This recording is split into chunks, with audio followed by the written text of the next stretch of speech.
Welcome to Bigfoot Society. If you have Bigfoot activity to report from the same areas discussed in this episode, please reach out to me directly after this episode.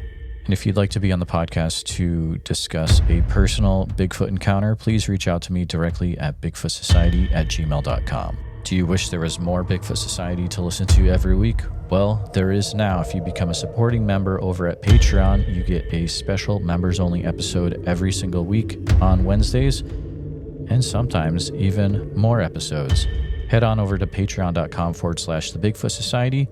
And now let's get on with the show. All right, Bigfoot Society, we've got the privilege of talking to John. He is a listener who reached out to me on Facebook. Had some interesting things happen to him out in Pennsylvania. So he's going to go ahead and share that tonight. But it's a pleasure to have you here, John. Hey, thanks for the invite. Absolutely. Well, John, let's get right into it. Sounds very interesting what you experienced out there in Pennsylvania, but definitely feel free to paint the picture about the area we're looking at today and what you experienced. Okay. All right. Summertime, like 88, 80, yeah, it was like around the 87, 88-ish. It was right before I went in the Navy, so it would have been right before that to paint a picture of the landscape. It's like woods, small open grassy area, railroad tracks, mile-wide river on that separates us with the middle town, with like a island in the middle called Hill Island. So we've been camping there. I've been camping there since I probably middle school. So I was probably before I was 16. I used to ride my bikes down there. And so I've been that whole area my whole entire life. So one night I got off of work like I normally do. I go down, night fish, I unwind, just chill out, wake up the next morning, go about my business. But that night, like normal, I had a fire going. I had Coleman gas lanterns going. I'm out there fishing like I normally do. And all of a sudden, the air stopped. Literally, the air stood still. There was no more bullfrogs. There was no crickets. There was nothing. It was almost like time stopped. And then I heard north of me, there's a rocky area in the water where you can it's probably about knee deep. You can wade across that, step on a bunch of rocks, go on the other side. I duck hunt up that way, so it's really nothing up there. People wouldn't be up there at 2, 3 o'clock at night. So then all of a sudden you heard this loud splashing, something very huge was stomping through the water. And probably, I'll say 10 steps. And then it was nothing. And then you heard some rustling through the brush. And I'm just standing there and I'm slowly reeling in my fishing line. And I'm just standing there and I'm trying to figure out what's going on. And next thing I know, this 7, 9 foot tall, dark, hairy figure pops up out of the thick brush. Doesn't see me at first. He's standing there looking at the fire. Just standing there looking at the fire I have going. And it looks like it doesn't have a neck, but it turns at the waist. It looks back at me, stares at me for a couple seconds, trying to figure out what I am. Looks back at the fire, looks back at me, does this 3 or 4 times, and then just stares at it's more mesmerized by my fire than it is about me. And then the last time it looks at me, and then it just walks up the part we drive down on and walks all the way up there. It gets 3/4 of the way up, turns around and looks to see if I'm still standing there or if I'm following it. And then looks like it kind of shrugs its shoulders and then just walks off into the blackness. And then you can hear it go across the railroad tracks and then up into the woodsy hill behind us. And then that was the end of that for that night. And then like 2 or 3 days later, like I'd be down there camping again, and you could feel like an uneasiness, like something was watching you, something like you could tell something was there. Like you could always feel like eyes were on you, and then like shrug it off, just keep doing my thing, fishing, whatever, and then go to sleep. Wake up the next morning, and there'd be like tracks or like impressions in the ground, like right around where I was fishing or right around where I was sleeping. And then a couple of days after that, went back down one night. It was a weekend. I was down over the weekend, and probably like 9, 10 o'clock, I was like pretty well beat, and I was going to go to sleep. So my parents had their camper down there. So I went in to lay down in the camper instead of sleeping in the back of my truck. And like this, like kind of, I don't want to say like fear overcame me, but I could tell I wasn't wanted. Like something in my mind, my little voice just saying, look, go home. Don't stay. Don't go home. I mean, don't stay here. So I was like, nah, I shrugged it off at first. I was like, it's because it's dark. I'm down here by myself. It gets creepy down here, down by the river at nighttime. And the more I tried to shrug it off, the more I couldn't. And then I'm like, all right. So that probably lasted like 45 minutes of me trying to convince myself like not to leave. And then I left. I locked up. I came out of the camper, and I literally stood there, and I didn't yell it. I said it in a normal voice. I was like, give me a half hour to pack my stuff up, make sure everything's locked up, and I'm going to leave. You can do whatever you want to do, but just give me a half hour. So I made sure my parents' camper was locked up. I cleaned up some trash. I did whatever I had to do. I got in my truck, drove up the railroad tracks. I locked the gate behind me, and I went home. And my dad goes, hey, you're home early. Thought you were spending the night. I said, yeah, I got a funny feeling down there, and I wasn't wanted. And he laughed at first, and I was like, no, I'm serious. Like something wasn't right, and like my little voice was telling me to leave. And he goes, hang on a second. Gets up, hands me the shotgun, and he goes, we're going back down. And I'm like, I don't know about this. And he goes, no, we're going back down. So we get in his truck, we drive back down. We walk back down to like their camper. Everything was locked up. That feeling wasn't there when I got back down there.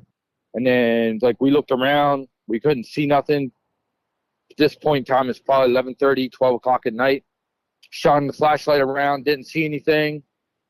Just shrugged it off as just nighttime paranoia, and got back in his truck, and we left. Probably didn't go back down. I'll say that was a Saturday. Probably didn't go back down till like Wednesday. And Wednesday night after work, I went back down, was hanging out, fishing like I normally was. I had the same fire going, had the same kerosene lanterns going, and like I heard what now is called tree knocks. Back then in '88, there was no name for it. I just heard a bunch of whacks, like sound like somebody was taking a baseball bat to a tree. And I was like, all right, whatever that is. And then there wasn't really like no screaming, no hollering, none of that. It was just a couple whacks. The air got still. Bullfrogs stopped doing whatever, like everything stopped, like time stopped. I was like, nope, I'm done. Got back in my truck and I left. And then it's like I didn't go back down for a couple of more days. So after that, like I said, I started announcing myself.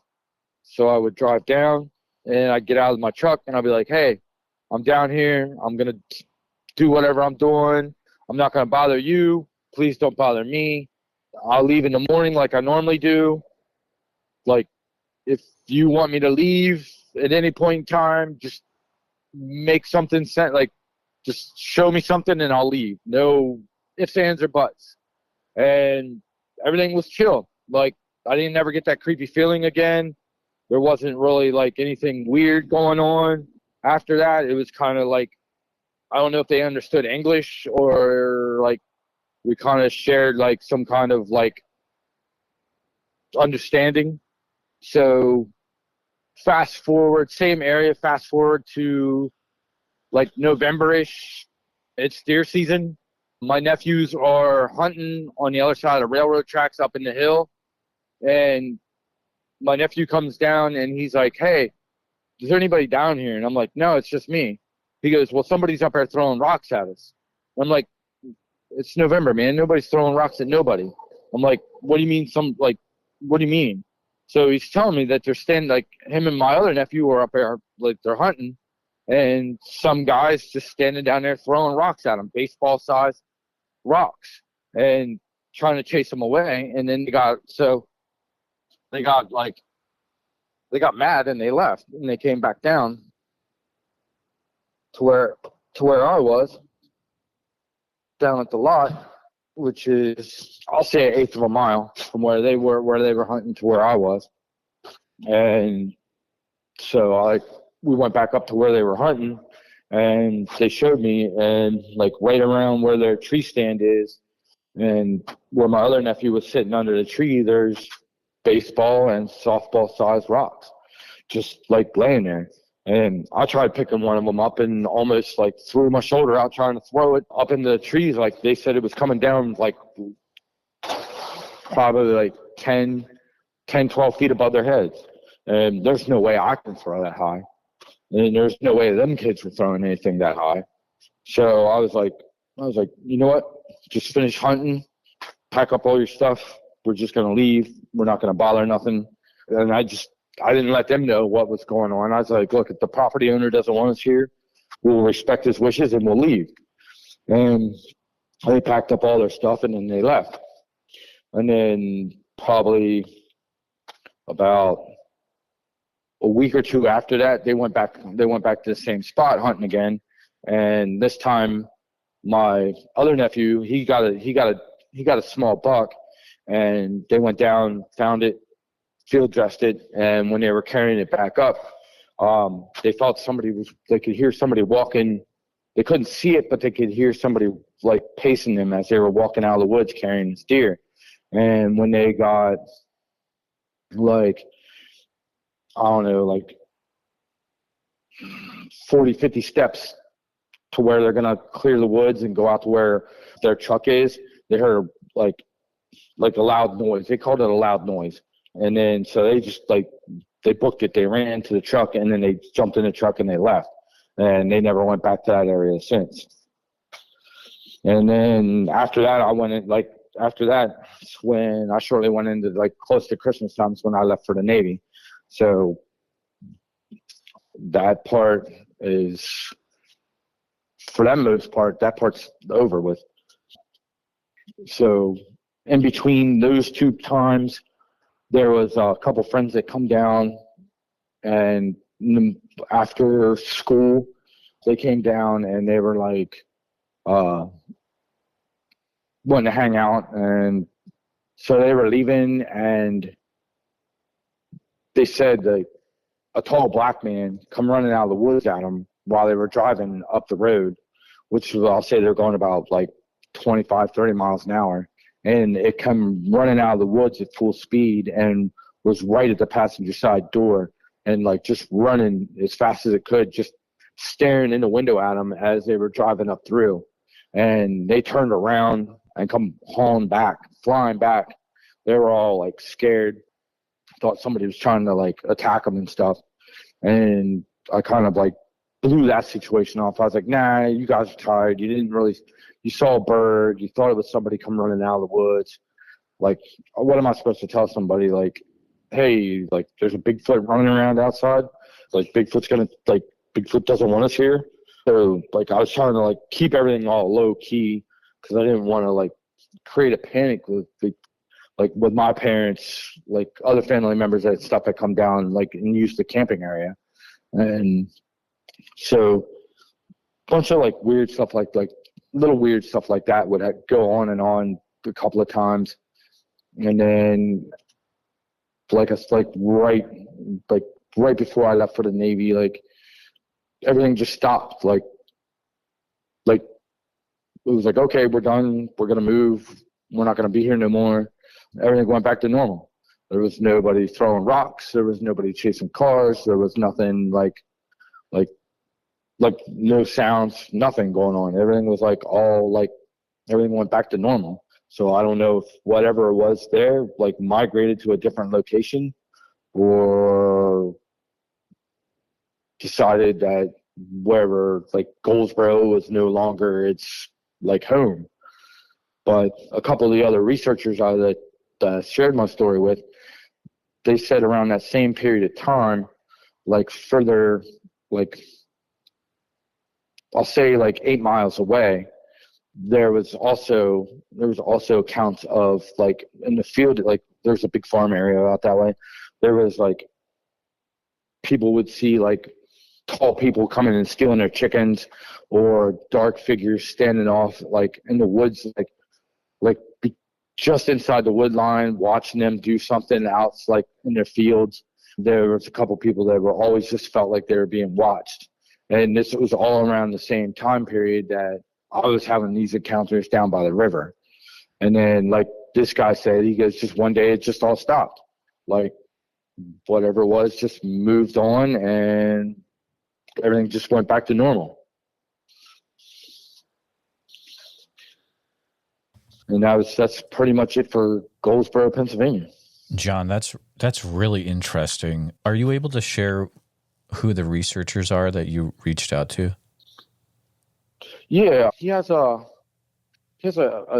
called Strange Familiars. His name is Timothy. Oh, yeah, Timothy Renner. Yeah, that's awesome. Yeah. Okay. Yeah, he's like, yeah, we're good friends. Very cool. So definitely have a few questions for you, and that's such an interesting just series of events over a few years there. Did you happen to get a really good look at the creature? Like I said, it was dark. I couldn't see no facial features. Okay. You could tell it was black, it was hairy, or dark color. It could be dark brown. It could have been like, I'm gonna say it was black, but it was black. Like I said, it had no neck. It was just, I'll say it was 8 foot, probably about like 4 or 5 feet wide at the shoulders, pretty muscular. And then, like I said, it didn't turn its head. Like it had no neck. It would just swivel at the waist. Like it would literally pivot at the waist and look back, and then pivot and look front. And then like it would like do like almost like a 180. Like it would pivot like to the left, and then it would pivot to the right and look back, and then just like pivot. But it wasn't like, it didn't move its legs. Like its legs, I'll say, were stayed shoulder feet apart, shoulder width apart, and it would just like pivot at the waist, just strictly pivot at the waist.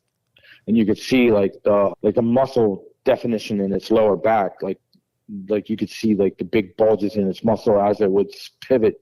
You could see where like the muscle definition would roll up, and that was about a little bit bigger than my forearm. Were you able to get a feel for the shape of the head at all? It was roughly, I don't want to say basketball size, but it was pretty big. Not big like proportionate size for its body, but it was bigger than my head. Gotcha. So its shoulders were broader than its head. It was kind of like, you know how like little kids are like they'll have like a big head and a little tiny body. Mm-hmm. Like when they're first growing up, it was kind of the opposite. It was like the body mass was bigger than its head, but its head was like at least twice the size of mine. Okay. How far across would you estimate the shoulders to be? I would say shoulder to shoulder, it was at least maybe 4 to 5 feet. If I would stand in the middle of it and I'd strictly strand, there was probably at least a good 2 feet on either side. Like from my shoulder to its shoulder, it would be at least like 2 feet on either side. Sure. Did you notice anything interesting or out of the ordinary about the arms at all? They were pretty well built. Like the bicep parts were pretty big.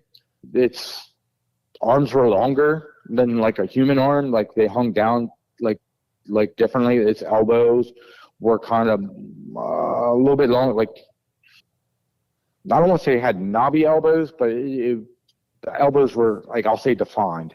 And then it had like semi-smallish forearms and then bigger hands. That's interesting. Were you able to see the hands at all? Were they all covered with hair, or were there parts of, that maybe weren't? I could see the tops. I couldn't see the palms very well. I could see the tops, like the top part, the top part before it starts to the fingers were pretty hairy. And then like, I'm assuming the fingers were black or they were dark. Might not have fur on, but they were maybe fleshish colored looking. I didn't see any fingernails. Gotcha. It sounds like you definitely were able to see the creature move around a bit. Did you notice anything weird about the gait of the creature or how it walked? It was kind of hunched over, like how like if you walk up a steep hill, you gotta lean forward to keep your balance. It was kind of like that, but not like really lean forward, but lean forward enough that it would have to like balance itself out, and it would take a pretty decent stride, but it wasn't not like a normal. It was a stomp. It was more like it would make like a step, but it was more like a stomp. Like it had like big heavy shoes on. So it had weight in its feet, and it was just like picking its leg up, and it was like plopping it down. Gotcha. And was it moving just straight ahead when it would walk, or would it make any weird movements with its legs? No, it would walk straight. It walk straight like a person. Okay. Like there was no, like it wasn't bow-legged. It didn't what I'll call a toddler walk. It didn't walk like a toddler where it was like kind of on the sides of its feet. It was flat-footed, and it walked straight like a person. But like I said, it's like it walked like it was heavy-footed or heavy-legged, that it had to, like when its stride was like pretty decent, and then it would just like that, like when it would put its leg down, it was just like thud, and then it would make its stride, and it was like thud. You could definitely tell it was walking. Mm. There were a few times where you actually either talked out loud to the woods or the creature, or to both. Was there any time during this, over the months, where you feel like you got a response back in some way, either in your head or in a dream? No, there was nothing back. There was no, like, I didn't have any dreams. I didn't have any, like, there wasn't any kind of like any kind of like growling or anything like that. I was just pretty much, I just went down, and I was just trying to let myself, like, I was letting my presence known. I don't even know why. Honestly, I don't even know why I was trying to I even tried figuring it out, like why, if it didn't understand English, why, like you talk to your dog. Your dog don't understand you, but you still talk to your dog like it's another human being. Mm. I guess it's how your brain rationalizes things. So I was just like, hey, I'm here. You do you. I'm going to do me. If it's any point in time you don't want me here, like, just let me know. And like, there was like no kind of auditory response, no kind of noise response. As far as I know, I could have just been talking to a tree and got the same reaction. Right. Was there any smell at all at any point when you had close interaction? It smelled like a wet dog. Okay. Like a real wet dog. Sure. Like, I went bear hunting. I've shot some black bears. It didn't smell like a black bear. It didn't smell like any animal I ever came across in the woods. Like, it didn't smell like no deer. It didn't smell like no bear. It just smelled up. It was like a wet dog, but times 1,000. Some people say it smells like, they smell like rotten garbage or rotten this. All I got out of it was wet dog, like wet, musty dog. Yeah, it makes total sense. You had said that you saw some tracks at one point. Were you able to? Yeah. Do you remember how big the tracks were, approximately, things like that?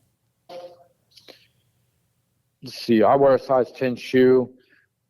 It dwarfed my foot by at least 4 inches, 4 or 5 inches lengthwise, widthwise. Like if you like put your thumb and your pinky out and you curl your knuckles in, if I did that on the edge, it was probably like thumb and pinky to like half a thumb and pinky to the other side. Gotcha. Toes, like no, but look, it looked like the only impressions that I could see, like definition out of the footprints that I could, was a heel impression, like it landed on its heel first, and then like the ball of its, like what would be the ball of your foot. But toe wise, I didn't see any toes. But where we were at, it's grass or dirt, but no mud. Mm. Gotcha. Why do you think your dad had you go back down to the area with the shotgun? Down at the river, it's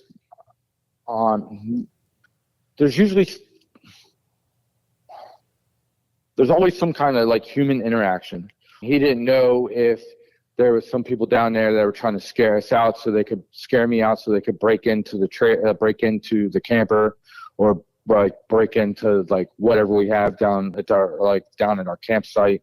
It's my dad's career Army. It's just instinct to grab a weapon if you're going to confront something at 12 o'clock at night. It's better safe than sorry. So I guess that's why we wanted to go back. I think he just wanted to reassure himself that whatever happened, whatever was going on down there, if it was down there enough to scare me away, then whatever it was something that you don't want to contend with. Like, you don't want to take a butter knife to a gunfight, in fact, if you understand my meaning. Absolutely. It makes perfect sense. Did these interactions, did they affect your future career in the Navy at all? No, it was almost like, it was just like everyday life. Like I said, I grew up in the woods. I grew up around wild animals.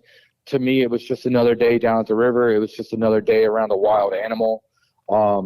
My dad used to tell me stories when they would go camping upstate Pennsylvania. Like, I would be under the camp. I was in diapers and I was a toddler. I was underneath our camper playing with wild bobcats.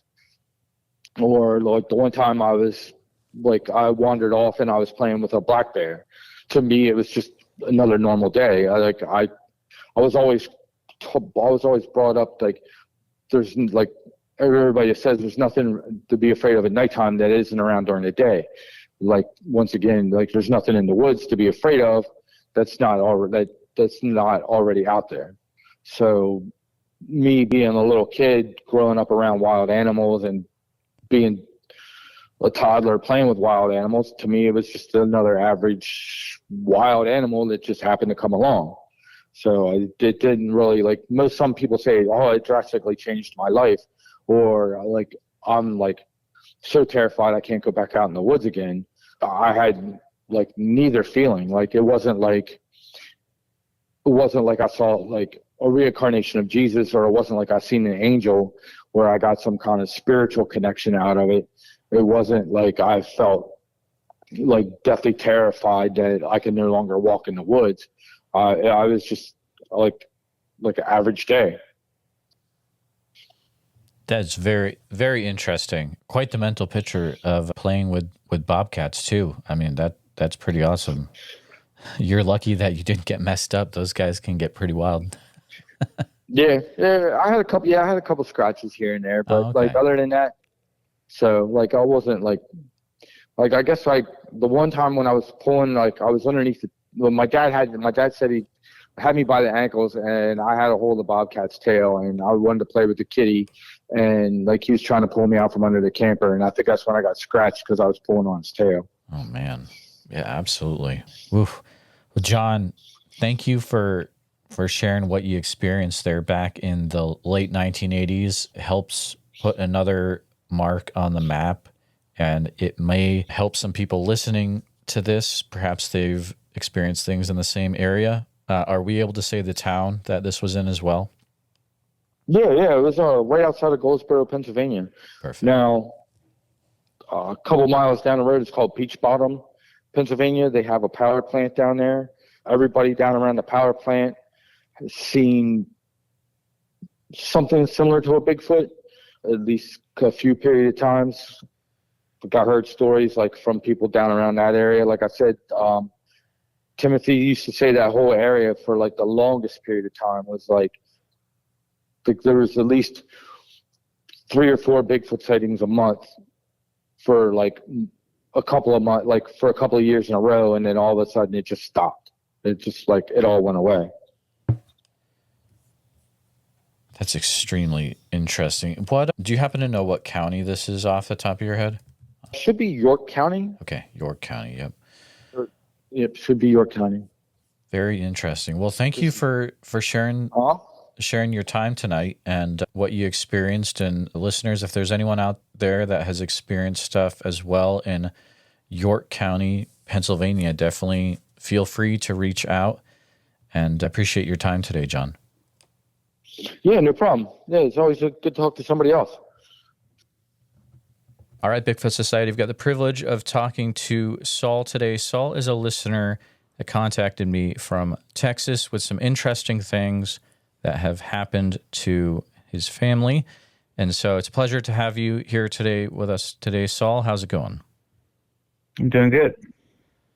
You know, I'm really excited to hear what you have had going on. It sounds like it's maybe involved with the Airbnb, but I'm going to let you go ahead and share the story, and we'll see where this takes us. But thanks for being here, man, and go ahead, and the floor is yours. All right. Yeah, pretty much my family had an Airbnb, and that's called a Richland-Chambers Reservoir. That's pretty much next to Corsicana, Texas. And, we're planning on finding a location that's kind of like secluded by itself. My mom pretty much did all the searching. And pretty much really just, everybody was happy to go over there, excited and stuff like that. The Airbnb did have like 30 acres of land. So that was like, pretty big, by itself. It was a week's worth being over there. But once we got there, everybody was happy to be there, stuff like that. And once we got settled in and stuff, we went there for fishing, mainly for the lake. The first night, nothing too crazy. It was really wooded. On Google Maps, it looks pretty dry out there, but it's really, really, really green. A lot of rain has been pushing through there lately. I say the first night was fine. The second night, my younger brother, I have 4 brothers plus me, which is 5. He went out there about 3 o'clock in the morning. He's, pretty crazy doing that by himself, but he took a kayak out there. He had life jacket and stuff like that, so he was safe. I guess it really started with him, really. He was telling me that, he heard, I guess, something walking down at the bottom towards the lake part. And, I asked him if it was like an armadillo, because they're like, shuffling around at night. And he said, no, it wasn't an armadillo. You can hear the, shuffle, but, bigger thing. We didn't hear any hogs or anything like that. And I don't think they're really around that area, especially that close to the lake, but I could be wrong. From that point, he didn't tell anybody about that. So from there, I didn't think of nothing about it. And I'm always the one that, believes in stuff like that, Bigfoots and UFOs and stuff like that. So everybody knows I'm the one in the family that, just open-minded about everything. I'm thinking about maybe that was Monday, Tuesday night to Wednesday night. I'm thinking it's around that time. So 2 of my brothers went out in the afternoon to go fish. It's hot in Texas, obviously. So them 2 went out, and we're at the house. And then from there, they came back, I'm going to say around 9:30, 10:30, around there, that time. And from there, they were outside. My dad was barbecuing and stuff, so we were just, chillaxing pretty much.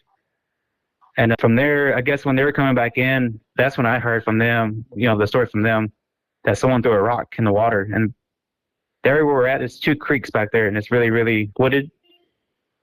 And so they came up, and one of them screamed, but, it kind of freaked everybody out because we heard somebody scream. And they came up and they're like, someone threw a rock. And we're like, well, you know, they were looking at me because, you know, they probably wanted to mess with me. But I'm like, what do you mean a rock? He's like, yeah, like someone threw a rock out there and hit the water. And I thought, I was like, you know, maybe a beaver? And they said, no, it was no way. They didn't have any lights with them. They just had their phone lights, which, you know, I don't know why they want to have a flashlight with them. But so we were always kind of asking a bunch of questions. And obviously I've heard podcasts about things like that. But, you know, I was keeping my guard up with them because they like playing around. And we're sitting around the barbecue pit and they're like, no, for real, something threw a rock at us. And I was like, well, I was like, I don't know, maybe a Bigfoot. And they're like, nah, there's no way. But I guess that really started the second part of it. And by then I was already had my guard up already. I was already kind of nervous a little bit because it was really, really thick out there. Say by then, about Thursday, same thing, you know, everybody wakes up, you know, have a good time, swimming pool, stuff like that. Throughout the day, everything was just fine. It came the third night, about the third night, I'm guessing, fourth night. They go back out there again, and they come back, and they said someone threw, you know, a smaller rock at them. And by then, I'm like, all right, guys, you know, quit playing around. They're like, no, we're for real. Someone threw a rock, a smaller one this time. And we're like, okay, well, maybe Bigfoot, maybe not. I don't know. So that happened. Nothing too serious. We're saying about the fourth night, and that's when it kind of got really, really crazy. By then, us three brothers went out to the lake. We fished pretty late. It was actually around, I'd say about 10:30, 11 o'clock coming back. Before we took off, my other brother, which, you know, that's all four of them basically, he went down there. By then it was probably like 9:30, 10. He thought we were down there towards the bottom of the lake with a boat. And that point of the time, we were out, you know, fishing. And what I've heard from him, he said that somebody threw a big log in the water. And then he, you know, by the time we come back, we're like, what are you talking about? He's like, I'm for real. He's like, somebody is really messing with us out here. And there's no houses around. There's one to the side of us, but it's empty. I'm guessing there's just a lake house that nobody doesn't really use. So he was, you know, he's pretty scared. I could see in his face, and he was telling me, he was serious about it. So I was like, all right, this is really, you know, getting kind of creepy out here at night. So everybody kind of had their guard up, you know, playing around. I'd say by then it's about Friday, maybe Saturday. We go out there again, you know, same time. We come back, but this time we had flashlights with us, and, you know, and we came back in, same spot, and we're yelling out there, you know, cussing around and saying, well, we got flashlights now, throw something now.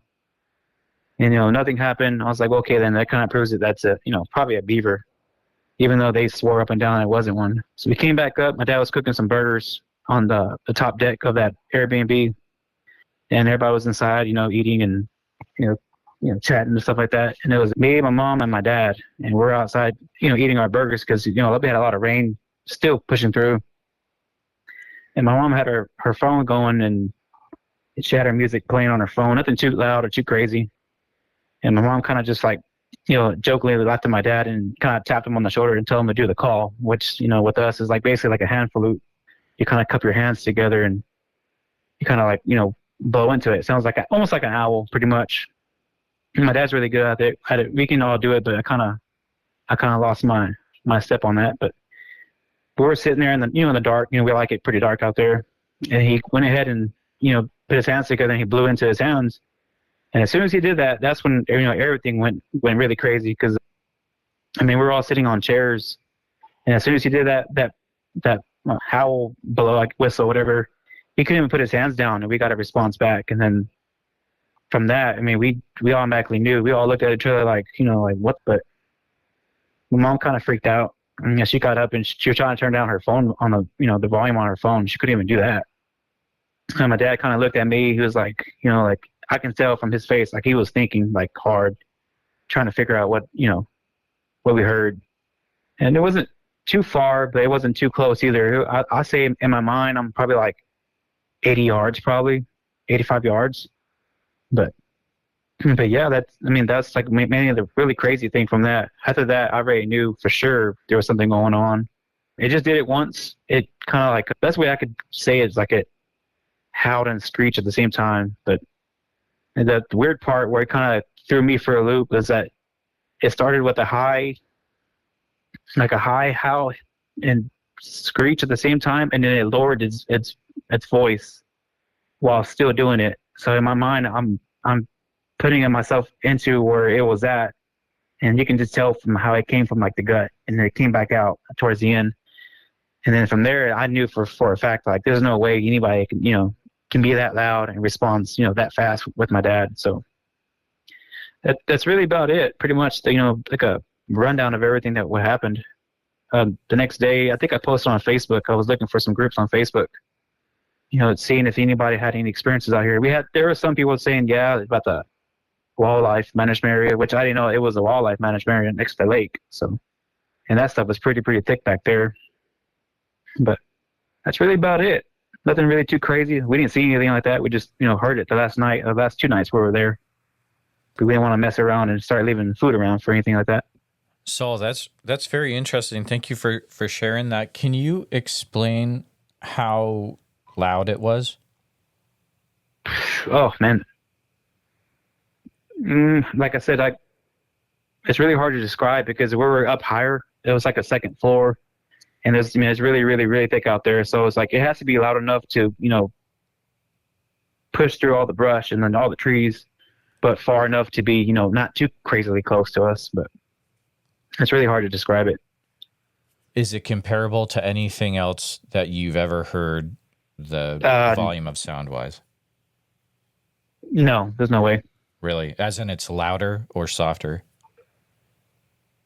I'm going to say louder. Okay. When you heard it, did it have any physical effect to your body or the way you were thinking at all? Tell you the truth, it just like, as soon as we heard it, my mind just went blank. Like it just like I couldn't realize, or I couldn't like believe what I heard. You know what I mean? It's just weird. And we all looked at each other. My hair stood up on my arms. And then, like I said, we were pretty high up on the balcony.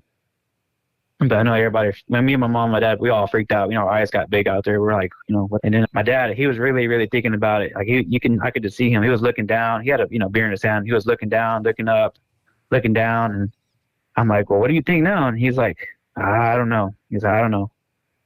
He pretty much said, I see that stuff on TV, they do that for views and all that. So yeah, but he's like, what about this one? He's like, well, that one. He's like, there's no way that was a person. I was like, well, I'm trying to tell y'all, but y'all won't believe me. My mom went ahead and, told everybody inside, and everybody comes all out, and they all start hooping and hollering and stuff.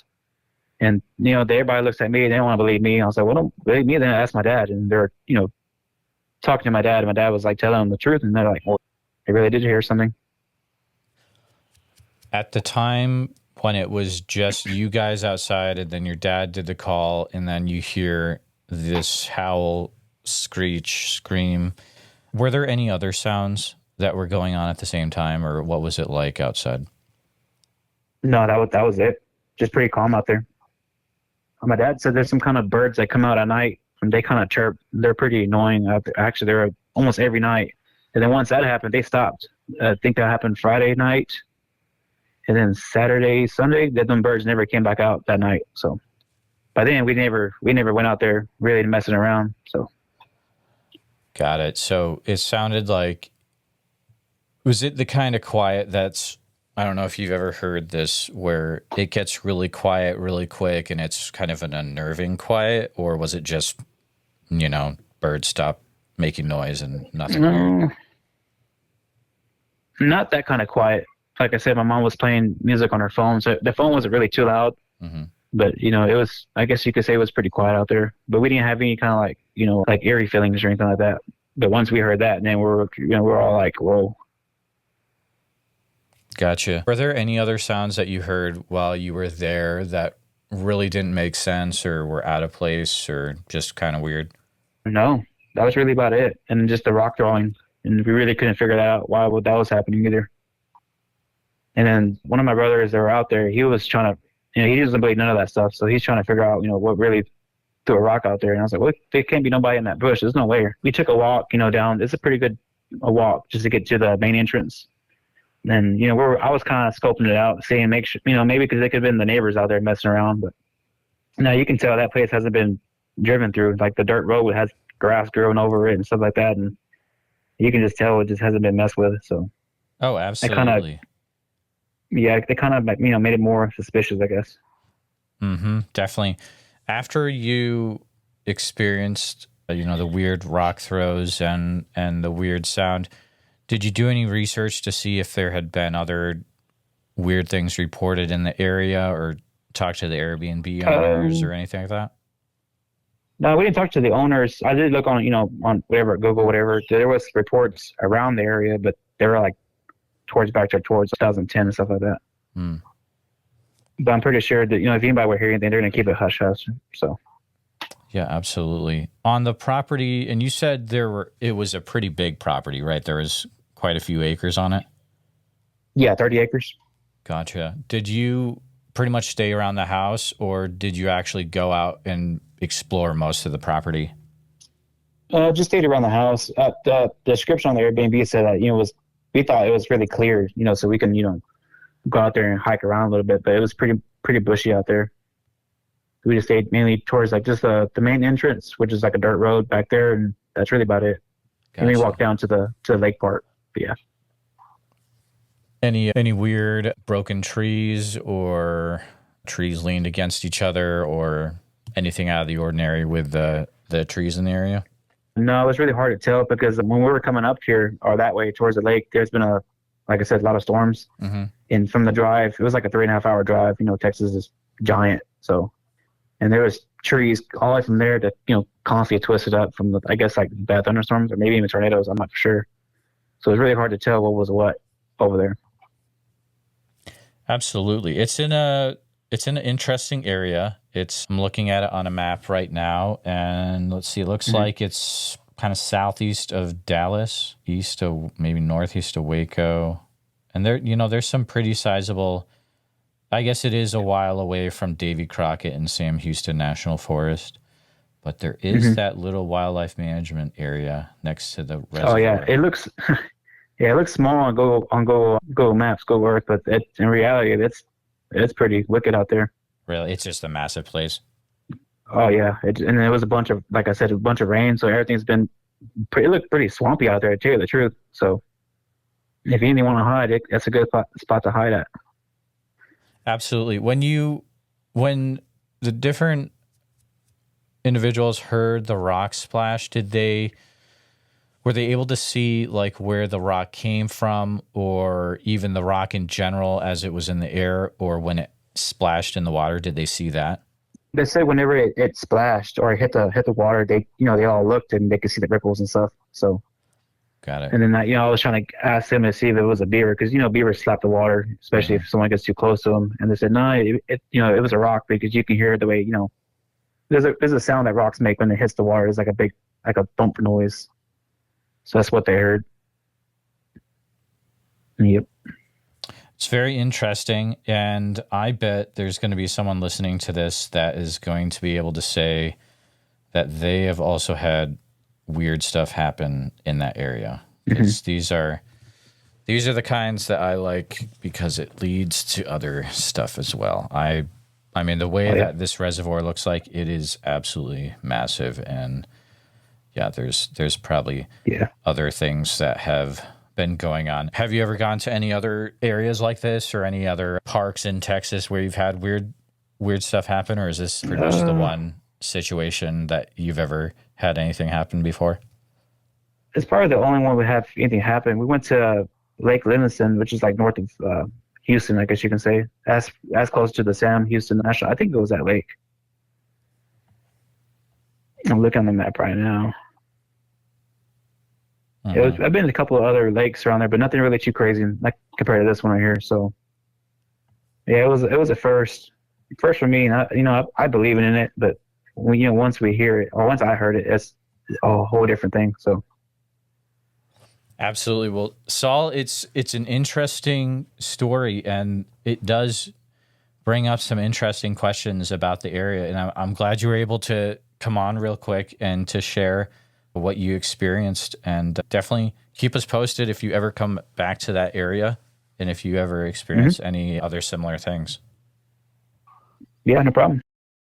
Please take a minute to help out the show by subscribing on YouTube, making sure you hit the bell so you don't miss any notifications, and share the episode on YouTube with a friend. Also, if you're listening to us on a podcast, thank you so much. Make sure that you're subscribed, share the show with a friend. Really, it's all about sharing the show wherever you can. If you've had a Bigfoot encounter related to the following or know someone who has, please reach out to me at bigfootsociety@gmail.com or pass on my email. Here's the list. If you've had any encounters in Oregon, which I'm sure there's probably a few of you out there, please feel free to reach out immediately. You can use email bigfootsociety@gmail.com. A special thank you to all the Bigfoot Society Patreon and YouTube channel members. It's your support that helps keep the show going, and I extremely appreciate it. If you want to join in the fun, you can join over at patreon.com/the Bigfoot Society. I'll see you there. And again, thanks for listening.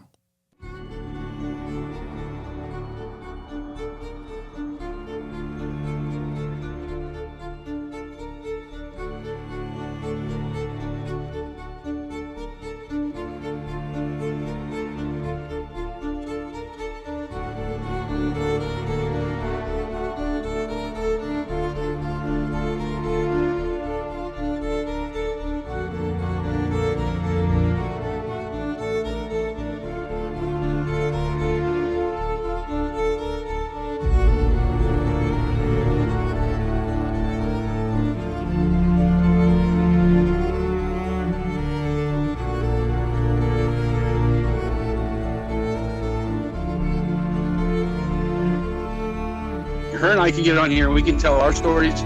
Maybe there's somebody else out there listening that's too afraid to tell their story. Maybe this will give them the courage to come out and not feel so bad about it. Who cares what anybody thinks? I know what I saw. I know what's out there. That's all I care about.